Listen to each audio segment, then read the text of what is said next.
Assalamualaikum warahmatullahi wabarakatuh mga kapatid. Kumusta na po kayo? At heto, nandito ngayon ako sa probinsya ng Tuwal. At ipapakita ko sa inyo itong mga sinaunang bahay ng mga Saudi noong unang panahon. At heto, nakikita nyo ba ito guys? Yan yung bahay ng mga Saudi noong unang panahon. Yung putik, gawa sa putik o mud house. Ilang daan taon na yan ang nakakalipas. At tignan ninyo, tara pumunta tayo nang makita ninyo itong bahay ng mga Saudi noong unang panahon. Tingnan ninyo, alam nyo ba yung nuno sa punso? Ganyan na ganyan yung pagkakagawa ng bahay nila, yung putik. At ang kanilang mga kahoy ay pinagpatong-patong nila na ganyan yung dates o yung tamar. Ayan o. Tingnan ninyo yung yung gawa, pagkakagawa, muds o yung putik. Ayan o. Nakita nyo na ba ito? Dito yan sa Tuwal. At ilang daang taon na ang nakakalipas at hindi nila winasak, ni-restored nila para makita ng mga kabataan na henerasyon, ng mga bagong henerasyon na meron silang ganito na bahay nung unang panahon. Ayan guys oh. At itong pagkakagawa ng bahay na yan, malamig. At alam nyo naman yung, di ba yung gawa sa banga na inumin, kapag linagyan mo ng tubig, malamig. Kaya dito rin sa kwarto na ito ay malamig. Ayan no, guys. Tingnan nyo yung bahay nila. Pasok tayo. Ayan yung bahay nila. At ang nila, yung kanilang bubong, yan, yung gawa yan sa tamar o yung dates. At tingnan ninyo oh, putik yung nila, yung pader nila. At dito bumagsak na yung bubong nila. At yung mga dahon ng dates, yung katawan ng ng dates, pinagpatong-patong nila para maging bubong na wasak na yung iba sa tagal na ng panahon siguro nito. Ayan guys oh. At yung pinagsalasan-salasan nila na banig, yung para may patong o mailagyan ng roof dito sa itaas. Tingnan nyo guys oh. At yung yan yung ano bang tawag dito? Damo. Tapos inano nila, nilamulamutak nila, tapos pinapatong-patong nilang ganyan para magkaroon ng wall. Ayan no. At tingnan nyo yung kwarto. Tara pasok tayo guys.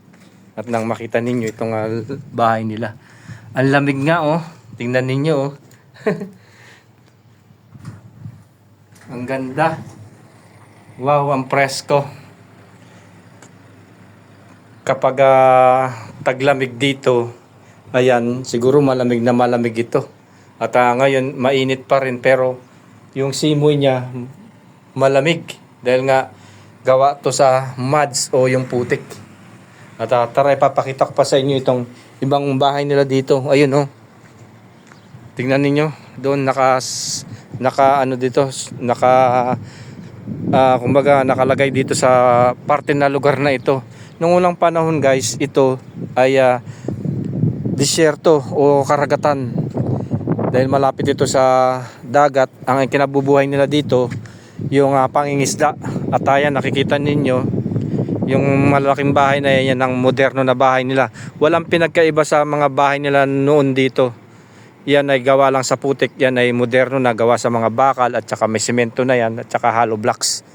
At tara, punta pa tayo dito guys, papakita ko sa inyo itong bahay pa nila dito. Hindi na nila winasak ko. Yung iba naka-standing pa rin. Hinahayaan na lang na nandyan para makita ng mga tao na nagkaroon ng mga bahay na ganito nung unang panahon. At ayan, nakikita ninyo. Ayan yung mga bahay nila, oh.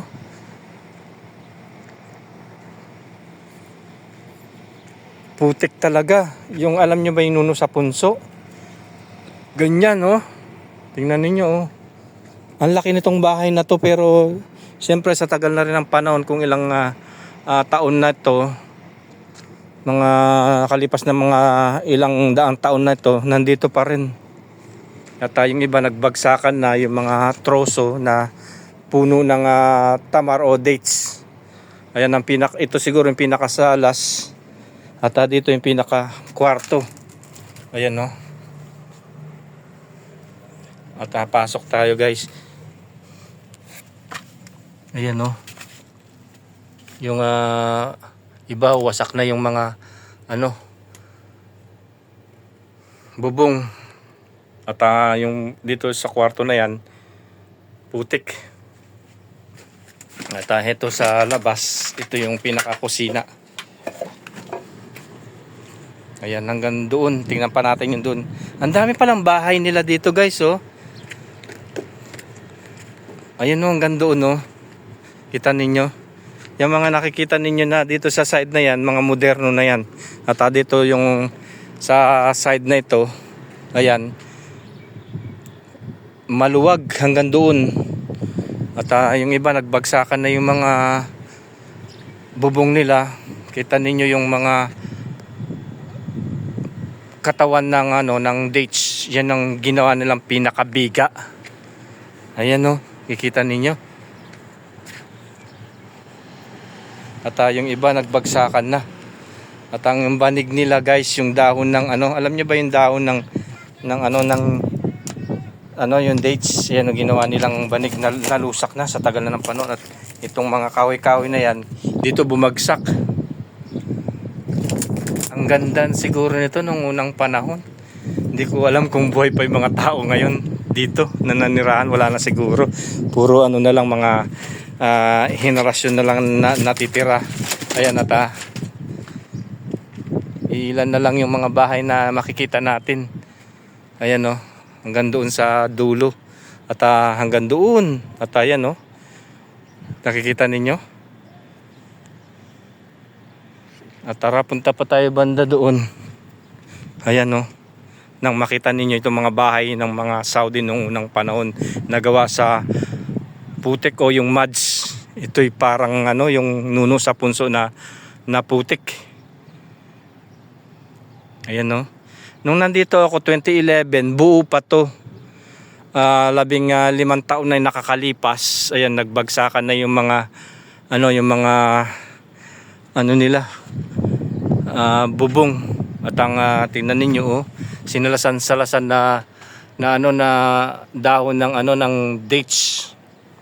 Ayan, oh, at ang pinakabiga nila yung katawan ng dates din. Napakaganda siguro noon dito. Ito'y maliit na pamayanan. At ito, meron silang lutuan dito. Yan, pugon. Ayan. Diyan sila nagluto ng tinapay. At ayan, oh, kita ninyo, guys. Natabanda doon. Tara, punta tayo doon na makita ninyo. Ito yung mosque. Matagal na panahon na rin tong mosque na yan. At tuwing Biyernes maraming sumasamba dyan. At ako kapag nandito ako na destino, dyan kami sumasamba dito sa mosque na to sa Tuwal. At tara, punta pa tayo banda doon, guys, nang makita ninyo itong sinasabi kong mga bahay ng Saudi noong unang panahon. At ito, napakalaki nitong bahay na to. At nagbagsakan na rin yung kanilang biga. Ang lawak, oh. Tanyo. At ayan, nakahalera doon hanggang doon. Ayan mga bahay ng mga Saudi nung unang panahon dito. At pinakita ko lang para malaman ninyo na meron silang tinirhan na ganito na putik, na gawa sa putik, yung muds. Kung sa atin sa Pilipinas, ang mga gawaan sa bahay natin ay gawa sa pawid, buko, at mga kawayan. At dito naman, dahil dito sa lugar na to wala namang kawayan, wala namang pawid, ang pagkakagawa nito ay mga putik. At sa mga nakaraan na mga binlive ko sa inyo sa parting western ay may mga gawa doon na yung marmol, mga bato sa Tin Village sa Makwa. Kung mapapanood ninyo yung vlogs ko ay makikita ninyo yung bahay din ng mga Saudi nung unang panahon, yung mga bato gawa sa marmol. At dito naman gawa naman to sa mga putik. Ayan o. At mga biga nila, yan yung tamar. Ayan. Napakalaki nito, napakalawak nito, sigurong kabahayan nito. Ayun, pagkakagawa nito hanggang doon maluwag hanggang doon at nawasak na lang siguro itong bubong, parang mosque. Napakalawak tingnan ninyo hanggang doon parang mosque to. At ito yung pinaka pintuan niya. Ayan. Dito yung pinaka-sentro. Ito. At dito sumasamba siguro yung mga tao. Pero tingnan niyo yung pagkakagawa niya. 'Di ba? Ang ganda. At mukhang matibay naman dahil nga yung mga mga nasa loob niya, yung mga bato, tapos yung mga kahoy-kahoy niya malalaki. Tingnan ninyo napakatibay pala din ng puno ng ng dates, yung tamar. Tingnan niyo sa tagal na ng panahon, hindi pa rin na lusak. 'Di ba? Siguro yung pinakamatandang mga dates o yung tamar. Kasi kung lang yan, bata-bata na na bali na, kasi yung tamar tumatagal ng ilang taon yan, dekada. So yan, mga ilang daang taon na yung mga nakakalipas, nandito pa yung bahay nila. Hindi nila winasak, hinihintay na lang nila na kusa na mawasak at ang mga dumadaan dito na makita na yung ganito yung bahay na nanirahan yung mga Saudi noong unang panahon dito sa Tuwal, sa probinsya. Ito ay sa road to Medina, probinsya ito. Ayan nakikita ninyo. At tayo nakikita niyo mga bago-bago na kabahayan na yan. Yan ang mga moderno. Walang pinagkaiba sa pagkakagawa ng kanilang mga bahay. Kwadrado lang, walang estilo. Simple. Pero matataas siya, isa, dalawa, tatlo, apat na palapag. Ayan. So ayan mga kapatid, maraming salamat sa panunood. At sana nasyan kayo sa binlogs ko ngayon at binahagi dito sa yan sa Tuwal. Enjoy watching po. Salam.